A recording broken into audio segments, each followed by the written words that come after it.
ரொம்ப ஈஸியான 10 நிமிஷம் செய்கிற மாதிரி மீன் மேக்கர் வறுவல் எப்படி செய்யலாங்கிறத பார்க்கலாமா? மீன் மேக்கரை அரை மணி நேரம் வெந்நீரில் போட்டு ஊற வச்சு இந்த மாதிரி கட் பண்ணி வச்சுருக்கேன். ஒரு கடாய் வச்சு எண்ணெய் ஊற்றி வச்சுருக்கேன். இப்போ இதுக்கு வெங்காயம் தக்காளி எதுவுமே தேவையில்லை. எண்ணெயை ஊற்றி கட் பண்ணி வச்சுக்க மீன் மேக்கரை இப்போ சேர்த்துக்கிறேன். லேசாக எண்ணெயில் பரட்டியாச்சு. அதுக்கடுத்து மிளகாய் பொடி சேர்த்துக்கலாம். காரத்தக்கெல்லாம் போட்டுக்கோங்க. கொஞ்சமாக உப்பு போட்டுக்கலாம்.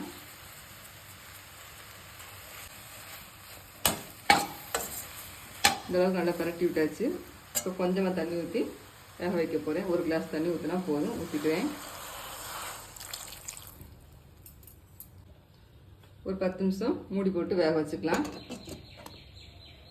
நல்லா ட்ரையாக வரணுன்ட்டு நான் வேறு கடாயில் மாற்றிட்டேன். கொஞ்சமாக கரம் மசாலா பொடி போட்டுக்கிறேன்.